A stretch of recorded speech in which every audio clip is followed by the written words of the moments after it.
নমস্কার, শুভ মধ্যাহ্ন। চলে এসেছি একটা নতুন ভিডিও নিয়ে। আমি আজকে করছি সুজির হালুয়া।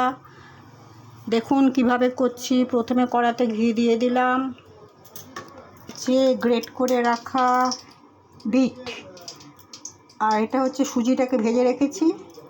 মূলত সুজির হালুয়া হবে এটা, মূলত দেবো কালার হওয়ার জন্য। আর দিচ্ছি কাজু বাদাম আর কিশমিশ, আর ঘি লাগবে।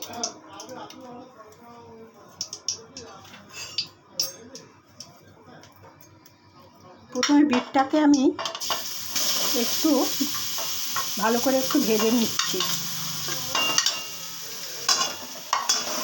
ঘিয়ে ভেজে নিচ্ছি।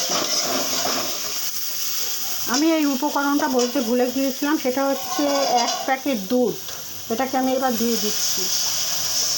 মাত্র সুজির কালারটাকে অন্য কালার করবার জন্য আমি আজকে বিটটা ব্যবহার করছি, নাহলে আমি শুধুমাত্র সুজির হালুয়াই করি, বা বিটের হালুয়া বা গাজরের হালুয়া করি।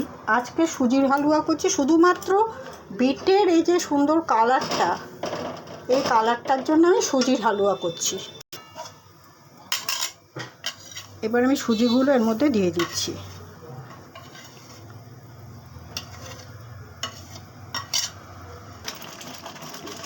এবার দিয়ে দিচ্ছি 1 বাটি চিনি।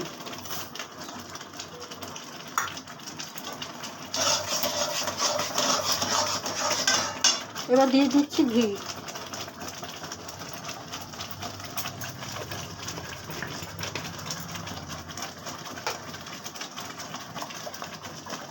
দুটো এলাচ দিয়েছি, ওটা বলা হয়নি, সরি। আর 3-4টে লবঙ্গ দিয়েছি। এবার লাস্টে আমি ঘিটা দিয়ে দিলাম। ভালো করে ফুটুক। আমার সুজির হালুয়া তৈরি করা হয়ে গেল। হালুয়া বলতে অনেক রকম হয়, বিটের হালুয়া হয়, সুজির হালুয়া হয়, গাজরের হালুয়া হয়। আমি করলাম আজকে সুজির হালুয়া বিট দিয়ে। ঠিক এরকম হয়েছে, দেখুন। আপনারাও করে খাবেন, খুব ভালো লাগবে। কালারটা দেখুন, খুব ভালো এসছে।